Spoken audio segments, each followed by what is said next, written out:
Film की शुरुआत होती है हेलिना नामी लड़की को दिखाते हुए, जो पिछले 20 साल से ऑर्बिटर 9 नाम की एक स्पेसशिप में रह रही है। पता चला है कि ये स्पेसशिप सेलेस्टियल प्लैनेट की तरफ बढ़ रही है, ताकि वहां जाकर पता चलाया जा सके कि सेलेस्टियल प्लैनेट इंसानों के रहने के काबिल है भी या नहीं, क्योंकि अब जमीन आहिस्ता आहिस्ता तबाह हो रही है और इंसानों की आबादी बढ़ती जा रही है।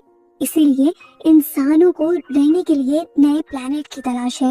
हेलिना को असल में उसके मॉम डैड 20 साल पहले इस स्पेसशिप में लेकर आए थे। वो यही पली बढ़ी अपने मॉम डैड के साथ। वो जानते थे कि उन्हें 40 साल लग जाएंगे सेलेस्टियल प्लैनेट तक पहुंचने में। 20 साल गुजर जाने के बाद एक दिन अचानक उनकी स्पेसशिप में खराबी आ जाती है। उनकी स्पेसशिप से ऑक्सीजन तेजी से लीक होने लग जाता है, जिसकी वजह से इस बात का खतरा बढ़ जाता है कि वो तीनों ही इस स्पेसशिप में मर जाएंगे और सेलेस्टियल प्लैनेट तक पहुंचकर अपना मिशन पूरा नहीं कर पाएंगे। इस मिशन और अपनी बेटी को बचाने के लिए हेलिना के मॉम डैड ने एक बड़ा फैसला लिया और अपनी स्पेसशिप से स्पेस में कूदकर अपनी जान दे दी, ताकि ऑक्सीजन उनकी बेटी के लिए बचा रहे और कम से कम अपनी मंजिल पर पहुंच जाए। वो उस दिन के बाद से अब तक 3 साल गुजर चुके हैं और हेलिना इस स्पेसशिप पर अकेली रह रही है। लेकिन अभी भी स्पेसशिप में इतना ऑक्सीजन नहीं है कि वो हेलिना को मंजिल तक पहुंचा दे। स्पेस कंट्रोल से हेलिना को बताया जाता है कि स्पेस में बहुत सारे स्पेस स्टेशन बनाए गए हैं और वहां से कोई ना कोई हेलिना की मदद के लिए आ सकता है। इसीलिए हेलिना ज्यादा परेशान नहीं है। ऐसे ही एक दिन हेलिना जब अपने रूटीन का काम कर रही थी, तो तब उसकी स्पेसशिप को जोर से झटका लगता है। ऐसा उसकी स्पेसशिप में पहली मर्तबा हुआ था। कंट्रोल पैनल पर जाकर उसने चेक किया तो उसे पता चला कि आज उसकी स्पेसशिप के साथ एक छोटा स्पेसक्राफ्ट जुड़ रहा था। कुछ ही देर में हेलिना की स्पेसशिप के अंदर एक स्पेस इंजीनियर आता है, जिसका नाम एलेक्स था। हेलिना उसे देखकर बहुत ज्यादा हैरान थी, क्योंकि पहली मर्तबा उसने अपने मॉम डैड के अलावा किसी तीसरे इंसान को देखा था। एलेक्स अपने साथ एक छोटा रोबोट भी लेकर आया था। वो हेलिना को बताता है कि मेरे पास सिर्फ 50 घंटे हैं और इन्हीं 50 घंटों में मुझे तुम्हारे स्पेसशिप का ऑक्सीजन टैंक ठीक करना है। एलेक्स काम पर लग जाता है और रात होने पर हेलिना उसे डिनर के लिए इनवाइट करती है। एलेक्स उसके साथ डिनर करना तो नहीं चाहता था, लेकिन फिर वो उसकी बात मान गया। रात में एलेक्स इसी स्पेसशिप के अंदर आराम करता है और हेलिना इस दौरान उसे बहुत गौर से ऑब्जर्व करती है। हेलिना के दिल में फीलिंग्स जागने लग जाती हैं और ये दोनों एक साथ ही रात गुजारते हैं। आज सुबह जब हेलिना उठी तो ये दिन उसके लिए काफी डिफरेंट था। वो बहुत ज्यादा खुश थी। वो एक्साइटेड होकर एलेक्स के पास जाती है, पर एलेक्स उसे कुछ नहीं कहता और बताता है कि अब उसका काम खत्म हो गया है और वो यहाँ से जाने वाला है। हेलिना की खुशी फौरन खत्म हो गई थी और इस बात से हेलिना को और भी गुस्सा आया कि एलेक्स उसे गुड बाय भी नहीं कहकर गया था।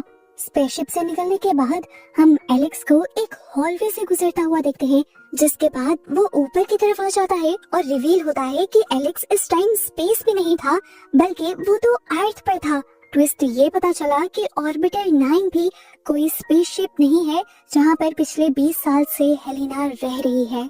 ऑर्बिटर 9 असल में एक बंकर है, जहाँ पर हेलिना के ऊपर एक्सपेरिमेंट हो रहा है। और एलेक्स जब इस जगह से बाहर निकला तो दिखाया गया कि ये एक पूरी फैसिलिटी थी, जिसे मिलिट्री के लोग गार्ड कर रहे थे और फैसिलिटी के बाहर लिखा हुआ था प्रोजेक्ट ऑर्बिटर। एलेक्स जाकर अब अपने बॉस से मिलता है, जो असल में इस प्रोजेक्ट का हेड है। यहाँ पर हमें इस प्रोजेक्ट की डिटेल्स पता चलती हैं और पता चलता है कि यहाँ पर 10 ऑर्बिटर हैं। इन सब में ही हेलिना जैसे लोगों को रखा गया है, जो ये हकीकत नहीं जानते कि वो लोग अर्थ पर एक फैसिलिटी में हैं। उनके दिमागों और बिहेवियर्स पर एक्सपेरिमेंट हो रही है, ताकि साइंटिस्ट जान सकें कि जब सच में इंसानों को सेलेस्टियल प्लैनेट पर भेजा जाएगा तो वो कैसे बिहेव करेंगे। एलेक्स बॉस से कहता है, एक्सपेरिमेंट तो ठीक चल रहा है, पर क्या ये उन 10 लोगों के साथ ज्यादा नहीं है जो सच भी नहीं जानते? उनकी लाइफ तबाह हो रही है उन बंकर्स में। बॉस एलेक्स से कहते हैं, रिलैक्स रहो, उन 10 लोगों का सेक्रीफाइस ह्यूमैनिटी के लिए ही है। 20 साल के बाद अगर हमारा ये एक्सपेरिमेंट कामयाब हो जाता है तो हम फाइनली पहला स्पेसशिप सेलेस्टियल प्लैनेट तक भेजेंगे, जहाँ जाकर इंसान अपनी एक नई दुनिया बसाएंगे। बॉस एलेक्स से कहते हैं, ये एक्सपेरिमेंट हमारे लिए बहुत ज्यादा जरूरी है, क्योंकि पूरी ह्यूमैनिटी, पूरी इंसानियत को दूसरे प्लैनेट पर भेजना है और इसके लिए कोई रिस्क नहीं लिया जा सकता।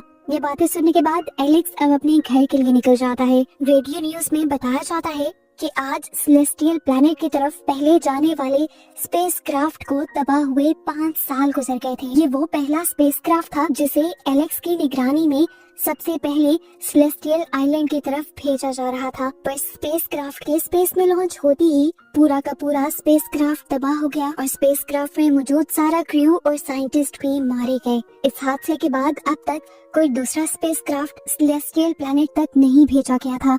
उस हादसे के बाद से एलेक्स पूरी तरह डिप्रेशन में चला गया था और अब उसका इलाज भी चल रहा था। घर आने के बाद एलेक्स को हेलिना याद आने लगती है और वो अपने रोबोट से हेलिना की रिकॉर्डेड फुटेज चलाने को कहता है। उसे दोबारा वही गिल्ट सताने लगता है कि हेलिना की लाइफ उस बंकर में तबाह हो रही है। जब उसकी सोचें उसे एक हद से ज्यादा डिस्टर्ब कर देती हैं, तो वो अपनी साइकियाट्रिस्ट के पास चला आता है। साइकियाट्रिस्ट बात करने के लिए आज तक उसके सामने नहीं गई थी।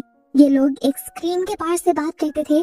एलेक्स उसे अपनी सोचें बताता है कि किस तरह 10 लोगों को साइंटिस्ट इस तरह इस्तेमाल कर रहे हैं जिस तरह लैब में किसी चूहे को इस्तेमाल किया जाता है, और उन सब के लिए एलेक्स परेशान है। अपना सेशन कंप्लीट करने के बाद एलेक्स घर भी आ जाता है और दोबारा हेलिना की पिक्चर्स देखने लग जाता है। उसे हेलिना इतनी याद आती है कि वो दोबारा हेलिना के बंकर की तरफ जाने का फैसला करता है। यहाँ अपने स्पेसशिप के अंदर हेलिना दिखती है कि उसके स्पेसशिप में झटके लग रहे थे। उसका एआई सिस्टम उसे बताता है कि उसकी स्पेसशिप के साथ एक और स्पेस क्राफ्ट अटैच हो रहा है। वो हैरान थी, उसने तो हेल्प के लिए किसी को भी नहीं बुलाया था। थोड़ी ही देर में एलेक्स स्पेसशिप के अंदर आ जाता है और हेलिना ये देखकर हैरान हो जाती है कि उसने स्पेस सूट नहीं पहना था। एलेक्स यहाँ पर उसे सारा सच रिवील कर देता है कि तुम स्पेस में नहीं हो, तुम इस टाइम अर्थ पर ही हो और ये एक एक्सपेरिमेंटल फैसिलिटी है। अगर तुम्हें इस सब से निकलना है तो अभी और इसी टाइम तुम्हें मेरे साथ चलना होगा। हेलिना को उसकी बातों पे यकीन नहीं आ रहा था।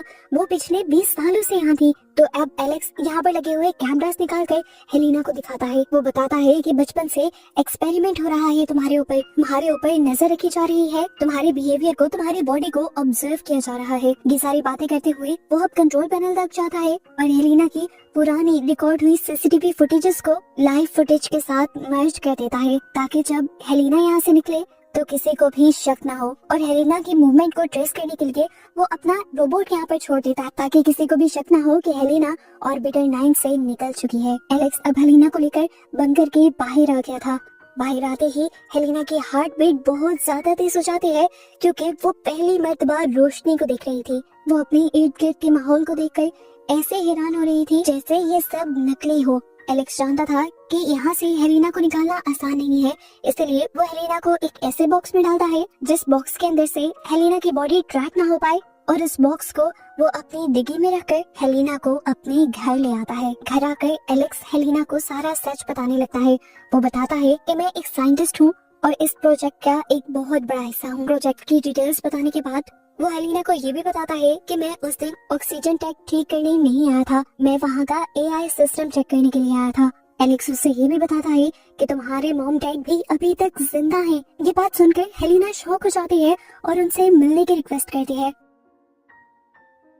तब एलेक्स उससे कहता है, ये गलती भी मत कर देना, तुम्हारे मॉम डैड के लिए तुम्हारे से ज्यादा इम्पोर्टेंट वो प्रोजेक्ट है जिसके लिए उन्होंने अपनी पूरी लाइफ लगा दी। वो लोग भी मिलिट्री और हमारी ही एजेंसी के लिए काम करते हैं। अगर तुम उनके पास गई तो वो तुम्हें दोबारा उन्हीं लोगों के हवाले कर देंगे। अब हेलिना एलेक्स के घर को एक्सप्लोर करने लग जाती है और हर चीज को हैरानी से देखती है। थोड़ी देर में बारिश शुरू हो जाती है और ये हेलिना की जिंदगी की पहली बारिश थी।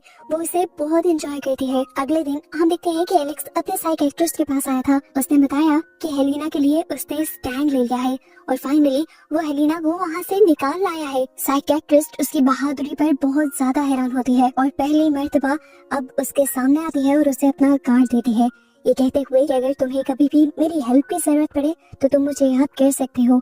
घर आने पर एलेक्स देखता है कि हेलिना उसके कंट्रोल रूम में थी। वो उसे बैठकर सारी चीजें समझाने लगा और बताता है कि यहाँ पर बैठकर मैं उन 10 लोगों के ऊपर नजर रखता हूँ जो उन ऑर्बिटर्स के अंदर हैं, जिन्हें वो लोग स्पेसशिप समझ रहे हैं। इन लोगों को यही पता है कि वो स्पेस में सफर कर रहे हैं, पर दरअसल उनके ऊपर एक्सपेरिमेंट हो रहा है। उनके पूरे ऑर्बिटर के अंदर कैमरास लगे हैं सिवाय बेडरूम के और वॉशरूम के। ये सुनकर हेलिना डर जाती है और कहती है, अगर अब मैं कैमरास में ना नजर आई तो अथॉरिटीज को पता चल जाएगा कि मैं वहाँ पर नहीं हूँ। तो एलेक्स बताता है कि मैं पहले ही तुम्हारी रिकॉर्डेड फुटेज को लाइव फुटेज के साथ मर्ज कर आया हूँ, ताकि किसी को शक न हो। एलेक्स हेलिना को यहाँ पर एक और बहुत बड़ा सच ये भी बताता है कि कोई भी इन ऑर्बिटर्स से पूरी जिंदगी बाहर नहीं निकल पाएगा। आज से 20 साल बाद ऑर्बिटर के अंदर जब इन लोगों का टाइम पूरा हो जाएगा तो इन लोगों को बताया जाएगा कि सिस्टम में कोई प्रॉब्लम होने की वजह से ये लोग गलत रास्ते पर चले गए हैं और अब सेलेस्टियल प्लैनेट तक पहुंचने में और भी 20 साल लगेंगे और उस टाइम सच में उन ऑर्बिटर्स को स्पेस में लॉन्च किया जाएगा।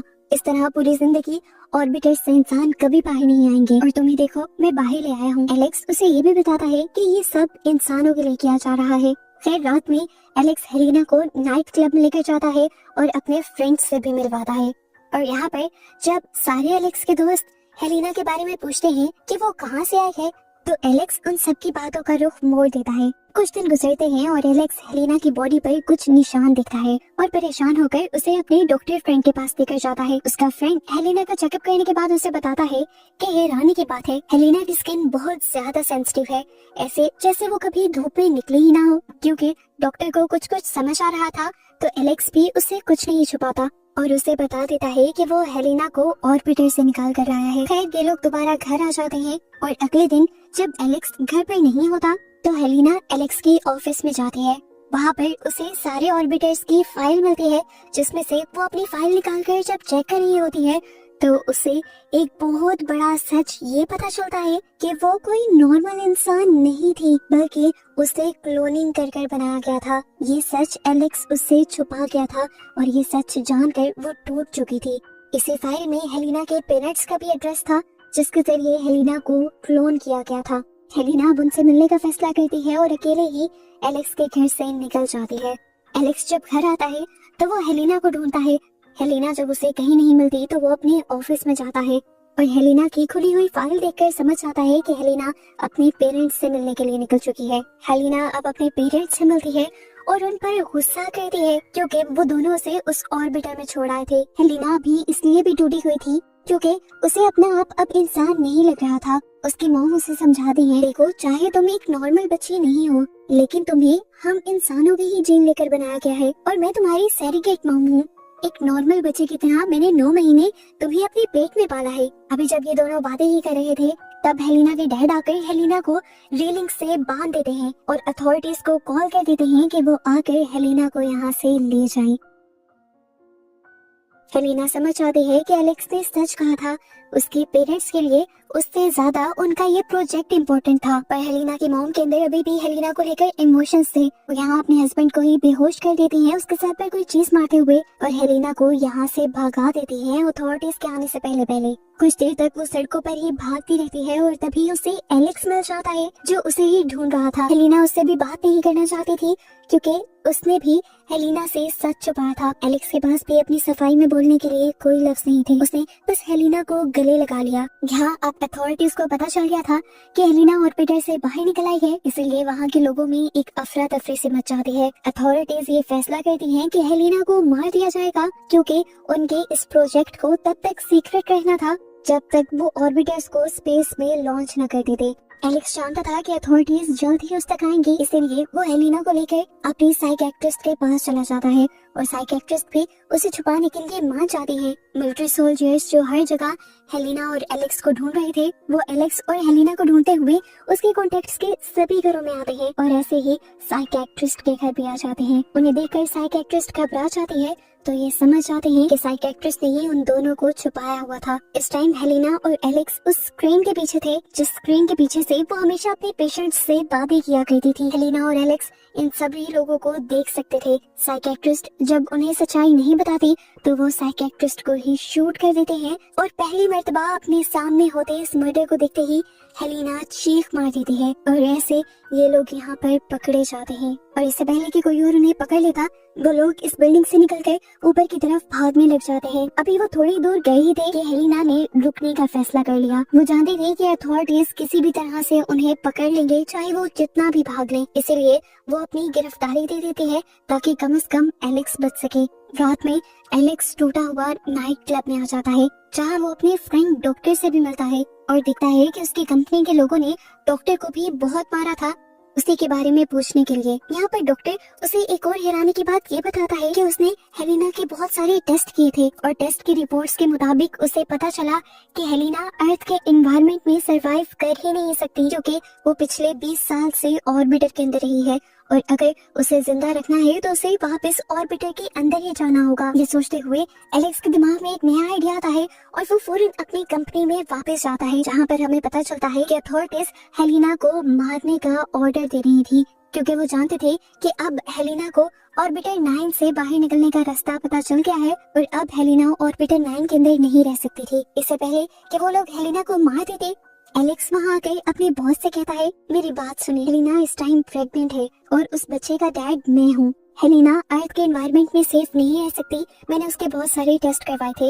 उसे अगर जिंदा रहना है तो ऑर्बिटर 9 के अंदर ही जाना होगा। मेरे पास एक आइडिया है जिससे आप लोगों का सीक्रेट भी सेफ रहेगा, आप लोगों का मिशन भी पूरा हो जाएगा और हेलिना और मेरी लाइफ भी सेट हो जाएगी। मैं और हेलिना दोनों ऑर्बिटर 9 के अंदर रहेंगी, वहीं पर अपने बच्चे को पालेंगे और जब वक्त आएगा तब स्पेस ट्रेवल भी करेंगे। बॉस को और क्या चाहिए था, वो एलेक्स की बात मान लेते हैं और फाइनली हेलिना की जान बख्श दी जाती है और इन दोनों को ऑर्बिटर 9 के अंदर भेज दिया जाता है। वक्त गुजरता है और हमें 20 साल बाद का सीन दिखाया जाता है।